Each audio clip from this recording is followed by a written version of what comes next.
ගරු කතානායකතුමනි පළමුවෙන්ම ඊයේ රාත්‍රියේ මේ අයවැය දෙවනි කියවීම සම්මත වීම ගැන මම සතුට ප්‍රකාශ කරනවා. විශේෂයෙන්ම ඒ සඳහා ඡන්දය දුන්න ඒ මන්ත්‍රී සංඛ්‍යාව 122 ඒ අයට මම විශේෂයෙන්ම ස්තුතිවන්ත වෙනවා අපිට දුන්න සහයෝගය ගැන. ඒ ගැන කිසිම මම හිතන්නේ ශක්තියෙන් තමයි අපි ඉදිරියට යන්නේ. අපිට විරුද්ධව ඡන්දය දුන්න 77ක් මම ඒ අයටත් ස්තුති කරනවා. මොකද ඒ අය පෙන්නවා ඒ අයට මේ සභාවේ සහයෝගය නැහැ කියලා. 45 දෙනෙක් 45ක තියෙන්නේ වෙනස. ඉතින් ඔබතුමන්ලටත් මම ඒ වගේම ස්තුතිවන්ත වෙනවා. මම කැමති අපේ ලක්ෂ්මන් කිරියල්ල මන්ත්‍රීතුමා කිව්වා දැන් උසාවිය පාලකයන්ට විරුද්ධ තීන්දුව ගන්න පුළුවන් කියලා. මම ඒක ඇති කරේ. ඉතින් මට විරුද්ධ වෙන්න එපා. ඔබතුමා කියනවා නම් දැන් පුළුවන්. එහෙනම් ප්‍රජාතන්ත්‍රවාදය ශක්තිමත් කරලා තියෙනවා. ඉතින් අඩු ගානේ මේ වැය ශීර්ෂයට අපිට පක්ෂව ඡන්දෙ දෙන්න. කොයිද රාජපක්ෂ එයාගේ බලාගන්නි. ඒකයි තුමා බලාගන්නි. ජනාධිපතිතුමා කතා කරන්නේ නෑ මට කතා කරන්න දෙන්න. නෑ එතුමා මේ හිටපු ජනාධිපතිතුමා නීතිඥයෙක්. එයාගේ වැඩ කටයුතු බලාගන්නේ. මීට ඉස්සර නඩු කියලා පුරුදුනේ. ඊට වඩා ඉතින් ඒක අපි වෙන්නේ උසාවියට යන්න අපි කවුරු හරි නිදොස් නැහැ අපිව නිදොස් කරයි නැත්නම් අපිට මේ ප්‍රජාතන්ත්‍රවාදී අපි මේ රටේ ඇති කරලා තියෙනවා. ඉතින් දැන් කොහොමද කියන්නේ බයයි කියලා ඡන්දකට? අපි වන් ඡන්දය පවත්වනවා. ජනාධිපති ඡන්දයයි පාර්ලිමේන්තු ඡන්දයයි දෙකම පවත්වන එන අවුරුද්දේ. එකක්වත් කල් දාන්නේ නැහැ. ඊට පස්සේ අවුරුද්දේ අපිට පුළුවන් පළාත් සභාවයි පළාත් පාලනය ඔක්කොම කරන්න. කිසිම ප්‍රශ්නයක් නැහැ. ඒ ටික කරන්න. එච්චරයි තියෙන්නේ. ඒත් මම විශේෂයෙන්ම ඊයේ මේ පෙරේදා විපක්ෂ නායකතුමා මට අපිට දීලා තිබුණ ප්‍රශ්නයක්. ඒ ප්‍රශ්න ගැන මම හොයලා බැලුවා. මම ඒ ගැන විශේෂයෙන්ම කියන්න කැමතියි. මේ ගැන මේ නඩුව තියෙන්නේ විශේෂයෙන්ම මේ නඩුව ගැන ඔබතුමා අහලා තියෙන්නේ විපක්ෂ නායකතුමා. ඒ ගැන මට වාර්තාවක් හම්බෙලා තියෙනවා. ABC Enterprises ත්‍යාගරාජ විනයමූර්ති මේ MPD UK මාප පතිරණ හා තවත් 24 දෙනෙක්ට විරුද්ධව නීතිපතිතුමා ඇතුළු දාලා තියෙන නඩුවක්. ඒක දාලා තියෙන්නේ 2023 2024 තුල තිරුකුණාමලයේ බන්ධනාගාරය සඳහා වියලි ආහාර පාන් සැපයීම සඳහා තාක්ෂණ ඇගහිම් කමිටුව විසින් සිදු කරන ලද නිර්දේශ බලරහිත කිරීම. 2023 2024 වසර තුල තිරුකුණාමලයේ බන්ධනාගාරය සඳහා වියලි ආහාර හා පාන් සැපයීමේ ටෙන්ඩරේ ABC එන්ටර්ප්‍රයිස් සමාගම වෙත ලබා දීම. පෙත්සම්කරුගේ මානව අයිතික වාසිකම් කඩ වී ඇති බවට තීරණය කිරීම හා රුපියල් මිලියන ලක්ෂ 25ක වන්දිය ලබා ගැනීම. ඉතින් මට මේ ගැන පැහැදිලි කරොත් මොකක්ද හරියට මේ ගැන වමනා කියලා මම නීතිපතිතුමාගෙන් අහලා කියන්න. මිස්ටර් ත්‍යාගරාජ විනයමූර්ති ගැනද මිස්ටර් මාපපතිරණ ගැනද මිසිස් වසන්ත පෙරේරා ගැනද මට කිව්වොත් කවුද කියලා හරියට අපිට ඕන මෙතන වියලි ආහාරද පාන්ද කියලා කිව්වොත් මම ඒ ගැන පැහැදිලි කරලා දෙන්න.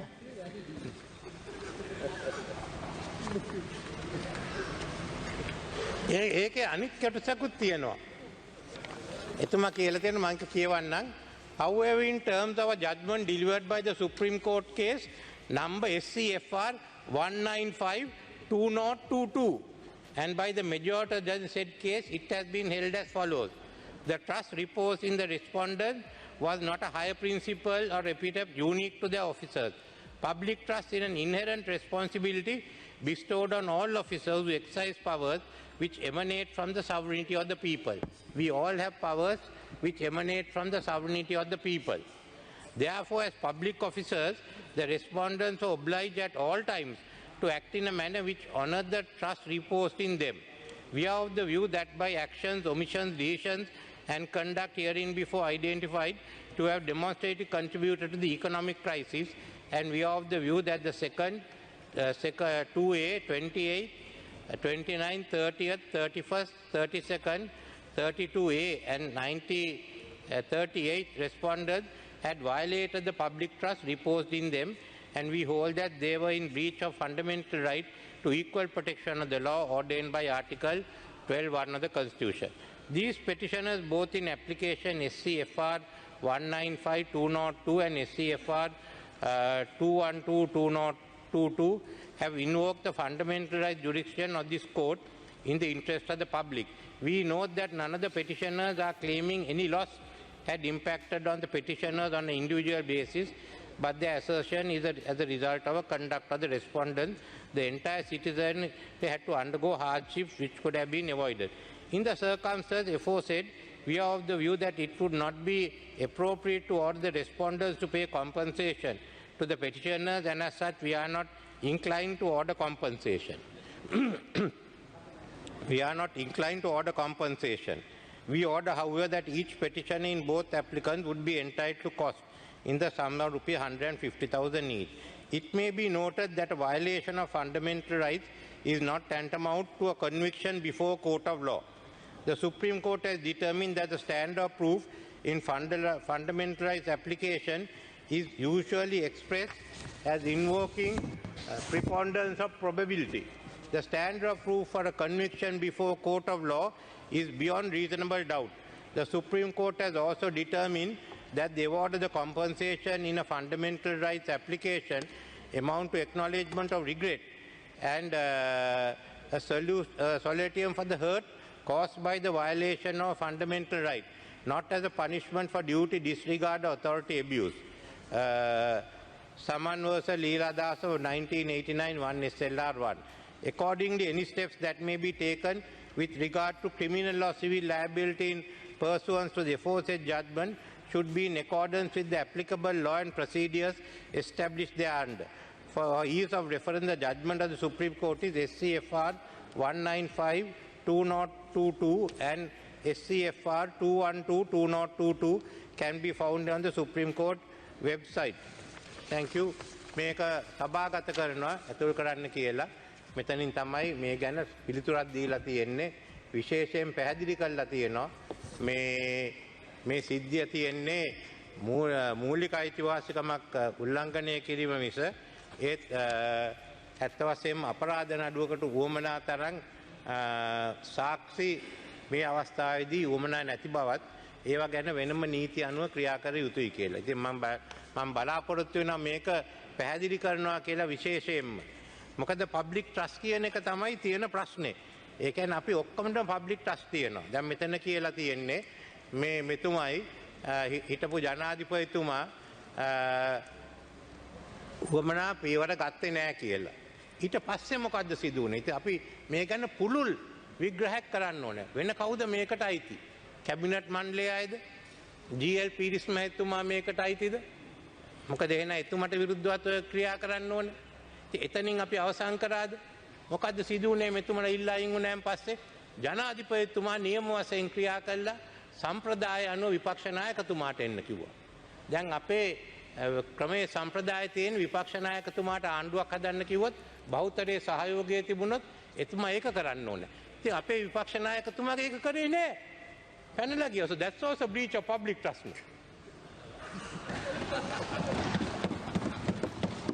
That is also breach of public trust. So මේක කොහෙන්ද ඉවර වෙන්නේ? ඒකයි මං අහන්නේ. ඊළඟට මොකක්ද උනේ? මට මේ අගමැතිකම මේ දුන්නේ නැහැ, මේ රාජපක්ෂලා දුන්නේ එකක් නෙමෙයි. අන්තිමට ඔබතුමා දන්නවා මන්ත්‍රීවරුන්ලා මට කිව්වේ මේක බාර ගන්න කියලා. මේ මෙතන ඉන්නවා. මං ගිහින් හම්බුණා ජනාධිපති මට එන්න කිව්වා මං ගියා. මං ඒක බාරගත්තා. එතකොට මං හැම එක්කෙනාගෙම සහයෝගය ඉල්ලුවා මේක ඇදලා ගන්න. ඉතින් පබ්ලික් ට්‍රස්ට් කියන්නේ මට සහයෝගය දෙන්න ඕනේ. If you haven't given me support, then you also breach of public trust. No one helped me. මොකක්ද උනේ? මම ඒක ඉල්ලුවා. දැන් බලන්න මට මොකක්ද උනේ කියලා මම ඕක කරන්න ගිහින් මගේ ගෙදර ගිනි තිබ්බා. මගේ ගෙදර ගිනි තිබ්බා විතරක් නෙමෙයි පාර්ලිමේන්තුව වැටලුවා. මොකද්ද විපක්ෂ කරේ? මට කිව්වා ඉල්ලලා අස් වෙන්න කියලා. මං කිව්වා මේ බෞතරයක් තියෙන කවුරු හරි ඉන්නවා නම් ගේන්න. එතකොට මං ඉල්ලා අස් වෙන්නම් කියලා. එතකොට තිබුණා මේ පාර්ලිමේන්තුව වට කරන්න ආවා. මොකද්ද එදා කරේ? හමුදාපතිව ආවම මේ පක්ෂ නායකයින් පැනලා ගියා. අන්තිමට මට සිදු වුණා කියන්න හමුදාපතිට මේ සඳහා ඕනෑම පියවරක් ගන්න කියලා. So these all breach of public trust. If you can't at least protect your parliament, then what's the use? ඉතින් අපි ඕනෑම මේ ඔක්කොම විභාග කරලා බලමු.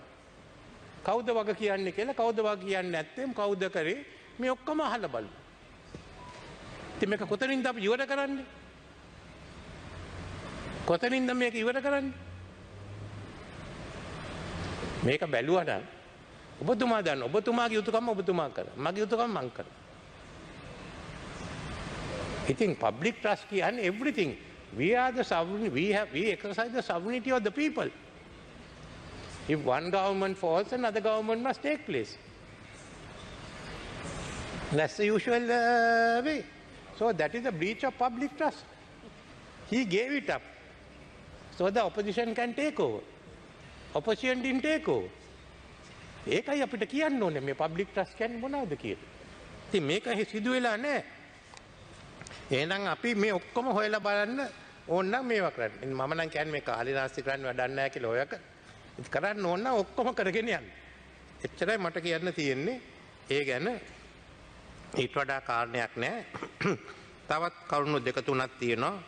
විශේෂයෙන්ම ක්‍රිකට් ගැන කිව්වේ නිසා මමත් වචනයක් කියන්නම්. මටත් විරුද්ධව චෝදනා කළා තිබුණා මම මේ එක එක ආරක්ෂා කරනවා කියලා. ක්‍රිකට් ප්‍රශ්නේ දීර්ඝකාලීන ප්‍රශ්නයක්. කණ්ඩායම් දෙකක් තියෙන අතන තියෙන අරගලයක් නිසා මේ ක්‍රිකට් මේක පිරිහුණා. ඒක ඇත්ත. එතෙන්ට තියෙන විසඳුම අපි හැම වෙලේම කිව්වේ අර මෙතෙන්ට තියෙන්නේ නීතියක් ගෙනලා නීතිය අනුව හරි කණ්ඩායමක් තෝරන්න. ඒ නීතිය ගේන්න තමයි අපි චිත්‍රසිරි වාර්තාවත් අරගෙන ඒක සකස් කරන්න කියලා කිව්වේ. ඒ අනුව ගියේ එදා මේ මම ඇමතුමාට කිව්වේ ඒක රහසක් නෙමෙයි. මේක මේ නඩුවම ගෙනියන්න එපා. මේක කරොත් අපිට ICC නැති වෙනවා, මැච් නැති වෙනවා, ටුවරිස්ට්ලා නැති වෙනවා කියලා. අනික නඩුවකට පැටලුණොත් නඩුවේ මේකෙන් බේරෙන්න බෑ කියලා. ඉතින් අපි ආපහු කතා කරා කැබිනට් මණ්ඩලෙත්. ඊට පස්සේ සාකච්ඡා කළා. ඇමතුමා කිව්වා ඇමතුමාට නීතිඥයෙක් ඕනේ. මං කිව්වා මේ හෙට මේගොල්ලෝ නඩු දාන්න යනවා මට ඒකයි ආවේ ආරංචිය. ඒ නඩු දාන්න යන නිසා ඒ අවස්ථාවේදී ඔබතුමා ලෑස්ති වෙන්න ඕනේ. ඒතකොට එදා නීතිපතිතුමාත් හිටියා අපි කතා කරපු තැන හිටපු ජනාධිපතිතුමාත් හිටියා. අපි නීතිපතිතුමාට කිව්වා මෙතුමා වෙනුවෙන් පෙනී සිටින්න කියලා. ඉතින් මෙතන උනේ මේ අය යනකොට 10:00මාරයි. ඒකට නඩුව ඉවරයි. ඒක හොයාගන්න ඕන මොකද්ද සිදු වුනේ කියලා. මම එමෙතුමාගේ වාර්තාවක් ඉල්ලන්න ඉන්නේ ඒ පිළිබඳ. ඒත් ඇත්ත වශයෙන්ම බාගලට එතෙන්ට ගියා නම් මම දන්න කොයි තීරණයක් දෙයිද කියලා කොහොමවත් මේම අවස්ථාවක උසාවියෙන් යම් කිසි තීන්දුවක් දෙන්න මැච් එකක් තියෙන කාලේ ක්‍රීඩාවක් තියෙන කාලේ. ඒ අනුව ඉතින් මේ උසාවියේ තියෙනක తాවකාලිකව තහනම් නියෝගය දෙන්න. එච්චරයි සිදු වෙලා තියෙන්නේ. දැන් තහනම් නියෝගයේ වළංගුද නැද්ද කියන එක අපි දන්නේ මේක අවසන් වුණාම.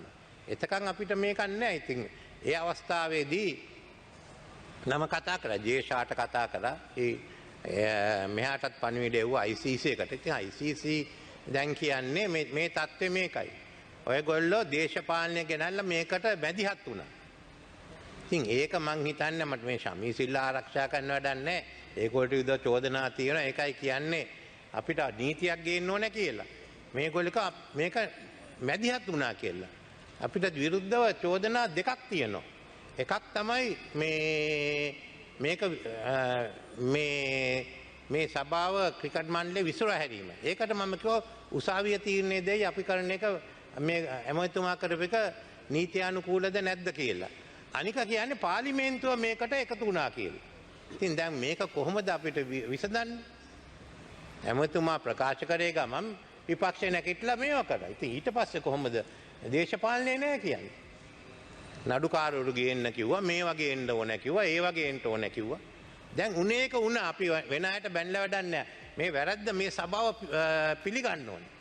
අපේ නිමල් සිරිපාල මැතිතුමා ඊට පස්සේ නැගිටලා අපේ විනිශ්චයකාරවරුන්ගෙන් සමාව ඉල්ලුවා. මොකද අපි කරේ වැරදි වැඩක්. අපි විනිශ්චයකාරවරුන්ට බැන්න. ඇයි බැන්නේ? දොස් කිව්වේ? ඒක తాවකාලික නියෝගයක්. ඊළඟ දවසේ ඕන්නම් ගිහින් ඒක විශ්වාසින්න කියන්න තිබුණා. ඔක හැමදාම වෙන එකක් නේ. අපිත් කරනවනේ මේ නඩුවල. ඒ වෙනුවට එක එක චෝදනා කරා විනිශ්චයකාරවරුන්ට.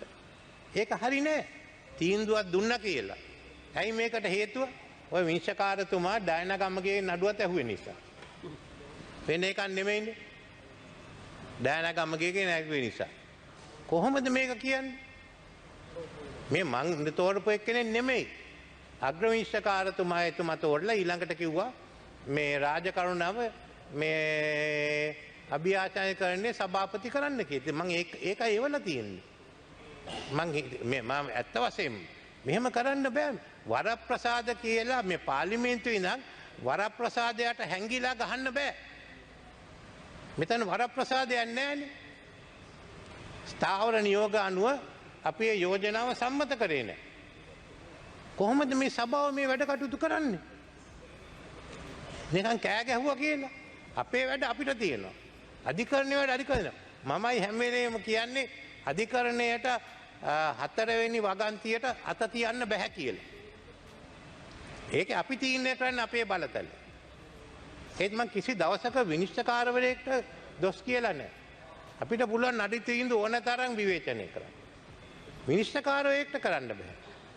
ඒකට කරනවා නම් අපිට ඇත්ත වශයෙන්ම ස්ථාවර නියෝග යටතේ ඒක කරන්න ඕනේ. ස්ථාවර නියෝග යටතේ කරන්නේ නැත්තම් අපිට වරප්‍රසාද ඉල්ලන්න බෑ.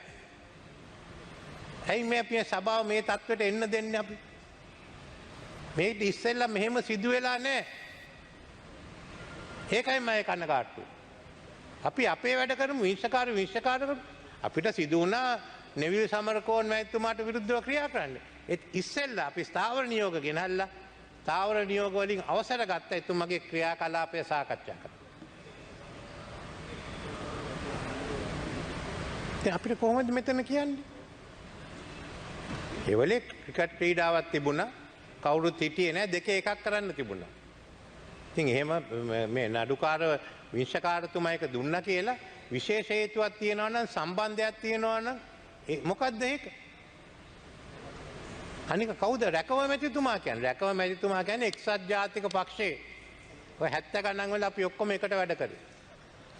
අන්තිමට ප්‍රේමදාස ජනාධිපතිතුමා කිව්වට ඉදිරිපත් වෙන්න කියලා ඡන්දෙට. එයා මේ හිටියා මේ සභාවේ උපසභාපති හැටියට ක්‍රියා කරා. ඩෙපුටි ස්පීකර්. ඒ පුද්ගලයාට මොකද අපි පහර ගහන්නේ? ඇයි පහර ගහන්නේ? ඒ කියන්නේ ප්‍රේමදාස ජනාධිපතිතුමාට විශ්වාසය තිබුණ එක්කෙනෙක්. මට විශ්වාසය තිබුණ එක්කෙනෙක්. මම වියට්නාමේ තානාපති හැටියට එව්වා. එතුමාව. ඇයි එතුමා ආවේ? ඔය පෙන්න්නේ මේකනේ මේ පින්තූරනේ කාගේද මැද හිටියේ කියලා හරි මැද හිටියේ මමනේ. ඔක රහසක් නෙමෙයිනේ. එදා බන්දුල කරුණාරත්න ආව දිවුරුම් දෙන්න මේ අභියාචනකාරයේ සභාපති හැටියට. ඉතින් රැකවර එනකොට මමත් කිව්වා එන්න කියලා. මං ජනාධිපතිතුමා ඉන්නේ හම්බෙලාවත් නෑ. මම දන්නවා ඔය. හොඳ කුරුණෑගලනේ. අපි වෙන භාෂාව කුරුණෑගල හොඳ කකුලක්. ඔය තරම් මේකක් නෑ. ඉතින් මීට වඩා කියන්න දෙයක් නෑ. මං දන්නවා එතුමා. එතුමාට එන්න කිව්වා. වෙන එකක් නෙමෙයි. එතුමා අපේ පවුලේ කුරුණෑගල වැඩ කටයුතු ඉදිරිපත් උනේ රැකවම එතුමා. පුතත් මන් දන්නවා හොඳ මිනිස්සෙක්. මං හිතන්නේ මේවට කරන්න යනවා කියලා. ඒකයි මං කනගාටුනේ. අපි එක්ක ඉඳලා අපිට වැඩ කරලා දෙපැත්තෙම අපේ මේවාරි දැන් අපි ගහනවා මේ මිනිහට යාගේ පුතාට. පුතා මේක හිටියා කියලා මං හිතන්නේ පුතාට උවමනාවක් තියනවා කියලා. මෙතෙන්ට ආවෙත් කොහොම හරි පුතා එදා ආවේ නෑ. ඉතින් මේගොල්ලෝ ආවා ජනාධිපති මන්දිරයට. අපි ඡායාරූපේ ගත්තා. ඔක ලොකු දෙයක්. මං ඕන්නම් මං මොන්නම් කොපියක් දෙන්න. ඕනෙක් කෙන්න මම මේ සභාවේ දෙන්න. මට ඕක ප්‍රශ්නයක් නෙමෙයි. කරුණා කරලා මේව ඇදගන්න එපා. මම කනගාටු වෙනවා මේ ගැන. මේක කරන්න බෑ. අපි මේ ගැන අපේ ස්ථාවර නියෝග දිහා බලන්න ඕනේ. අපිට අධිකරණ එක්ක මෙහෙම රණ්ඩුවකට යන්න බෑ. ඊළඟට තියෙන්නේ කතානායකතුමා මේ ව්‍යවස්ථාදායක මණ්ඩලය. ව්‍යවස්ථාදායක මණ්ඩලයේ අධිකරණ මේ පාර්ලිමේන්තුවේ කොටසක් නෙමෙයි. ඒක විධායකයේ කොටසක්. It's a part of the executive. ජනාධිපතිතුමාට පත්වීම් දෙනකොට ආධාර කරන්න. සමහර විට නම් සුදුසුද නැද්ද කියන්න. නැත්තම් නම් ජනාධිපතිතුමාට යෝජනා කරන්න. ඒ නිසා ඔබ කරන ඕනෑම එකකට විරුද්ධව මූලික අයිතිවාසිකම් නඩුවක් ගන්න පුළුවන්. ඒක අපි මතක තියාගෙන යන්න ඕනේ. දෙවනුව මොකක්ද දැන් සිදු වෙලා තියෙන්නේ? අපි විශේෂයෙන්ම දූෂණ විරෝධී කමිෂන් පනත පත් කරා. මම බලාගෙන ඉන්නවා මට කොමසාරිගේ නම් එනකම්. දැන් මාස 6ක්ද? කොච්චර කල් ගිහින්ද? මාස 6ක් ගිහින්. මාස 3යි. තා මාස 3ක් 4ක් ගිහින් අපි කතා කරනවා දූෂණය ගැන. අපිට මේ කොමිසමේ නම් ටික එවන්න බෑ. ඇයි? දෙතුන් දෙනෙක් මේ ගැන ප්‍රශ්න අදිනවා. කතානායකතුමනි අපි ඇහුවන්නේ නීතිපතිතුමාගෙන් එක වචනයක් වැරදුනා කියලා නීතිපතිතුමා එක ප්‍රශ්නයක් නෙමෙයි පත්වීම් කරන්න. මමත් කිව්වේ නම් එවන්න මම පත්වීම් කරන්න ඕනෑක් කෙනෙක් මට විරුද්ධව නඩු දාන්න පුළුවන්. අපි එතන බලා ගන්න. අඩු ගන්න අපි ක්‍රියා කරා. දැන් ඉතින් මෙන්න සංශෝධන කරනක. ඒකත් දැන් ඉවරයි. මේ මොකද්ද මේ කරේ? අපි දූෂණයට විරුද්ධ නැවල පත් කරන්න තිබුණා. කවුද ඔකට විරුද්ධ උසාවිය යන්නේ? ගියා නම් මේ කාරණේ කියන්න තිබුණා. නීතිපතිතුමා කිව්වා. ඒක සිදු වෙලා නැහැ. දැන් මොකද්ද සිදු වෙලා තියෙන්නේ? අග්‍රවිනිශ්චයකාරතුමා එව්වේ නම් වගේ මට අග්‍රවිනිශ්චයකාරය නම් එව්වා. නීතිපතිත් එව්වා. මම අග්‍රවිනිශ්චයකාරතුමාගේ නම එව්වා. තාම මේක අනුමත කරගන්න බෑ. එතුමා එතෙන්ට ගියාම විතරයි අභියාචනාකාරී සභාපතිව පත් කරන්න පුළුවන්. මේක හිර වෙලා. ඇයි යා මේ තීන්දුව දුන්නා කියලා තව තීන්දුව දුන්නා කියලා. එච්චර මට ඒවල තිබුණේ මේ නම මමයි ආපහුවේ නම එවන්න තියෙන්නේ. ඒත් කොහොමරි මේක දැන් ප්‍රතික්ෂේප කරන්න මට ඔබතුමාගේ ලියුම ලැබුණා. එතුමාට මම ඔබතුමාට ස්තුතිවන්ත වෙනවා. මෙහෙම ගෙනියන්න බෑ මේ ව්‍යවස්ථාදායක සභාව. ඉතින් මම යෝජනා කරන්නේ අපි මෙතන තේරුම් කාරක සභාවක් දාලා කොහොමද මේක ගෙනියන්නේ කියලා කතා කරගමු. දැන් මුළු අධිකරණයම හිර වෙලා මේකේ. පළවෙනි වතාවට කිසිම හේතුවක් නැතුව. ඔව්. අභියාචනාකරණය හිර වෙලා. ඉතින් මම යෝජනා කරනවා අගමැතිතුමාට ඔබතුමා එක්ක කතා කරලා අපි තේරුම් කාරක සභාවක් බලාගෙන මොකද්ද සිදු වුනේ? මොකද්ද අනාගතේ වෙන්න ඕන කියලා. මෙහෙම ගෙනියන්න බෑ. අපි 2003 ඉඳන් මේ අභියාචන මේ ව්‍යවස්ථාදායක මණ්ඩල කිසිම මෙහෙම ප්‍රශ්නයක් වුණේ නැහැ. මෙතුමා ඒවා අහෝසි කළා වෙන පාර්ලිමේන්තු සභාව ගෙනාවත් එතනත් මේ ප්‍රශ්නයක් තිබුණේ නැහැ. නම් එනවා අපි සුමාන දෙකකින් තුනකින් පත් කරනවා නම් වලට ගැන ප්‍රශ්නයක් තියෙනවා පාර්ලිමේන්තුවේ අපි ප්‍රශ්න කරනවා. මේ වැඩේ කටුත්ත කරන්න ඕනේ. ඒක සිදු වෙන්නේ නැහැ. ඒකයි විශේෂයෙන්ම. අනික තියෙන්නේ මේ සභාව තියෙන්නේ නීති සම්මත කරගන්න. අපි සමහර විට එක දෙක වෙනකම් වැඩ කටයුතු පටන් ගන්න. ජනතාව අපිට ගෙවන්නේ රංගපාන්න නෙමෙයි. නීති සම්මත කරන්න. රංගපාන්න පුළුවන් පාර ගිහි. ඒක විරුද්ධත්වයක් නැහැ. නීතිය අනුව. ඉතින් මම යෝජනා කරනවා මම කැබිනට් මැද කතා කරනවා අලුත් සංශෝධනයක් ගේන්න කියලා නීති වලට පළවෙනි පැයෙන් පස්සේ ප්‍රධාන වැඩ කටයුත්තට යන්න ඕනේ. Only 1 hour after that we get to the main business. දැන් නීති ගණනාවක් එවන්න තියෙන එන අවුරුද්දට. තවත් කල් යන්න බෑ. මැතිවර දැන් එන අවුරුද්දේ മന്ത്രിවරුන්ට තමන්ගේ ආසන වලට යන්න තියෙනවා. සංවර්ධන වැඩ කටයුතු තියෙනවා. ඒ ටික කරන්න ඔප්පු ටික දෙන්න තියෙනවා. ඉතින් ඔය කරන ගමන් මෙතන හිර වෙන්නත් බෑනේ. ඉතින් මම යෝජනා කරන්නේ කැබිනට් මණ්ඩලය කතා කරලා පළවෙනි පැයෙන් පස්සේ සභාවේ අනුමැතිය නැත්තම් we get on to the main business of the house. ඒ කළා අපේ වැඩ කටයුතු කරගෙන යන්න. ඉතින් මම බැලුවේ මේ කාරණා ගැන විශේෂයෙන්ම සඳහන් කරන්න. මම බලාපොරොත්තු වෙනවා මේ ගැන තවත් කරුණු පැහැදිලි කරන්න ඕන මොනවා නම් විපක්ෂයට ඒක කරන්න පුළුවන් කියලා. ඒත් මං හිතන්නේ මේ මම හිතන්නේ උවමනාවක් තියෙනවා කියලා ගරු කතානායකතුමනි මේ මෙසර්ස් ABC එන්ටර්ප්‍රයිස් තියාගරාජ විනයමූර්ති MPDUK මාපපත්‍ර නඩුව සභාගත කරන්න කාට හරි ඕනනම් මම සභාගත කරන්න එහෙනම් මම ඒක සභාගත කරනකර ස්තුති කළා මම අපි අවසන් කරමු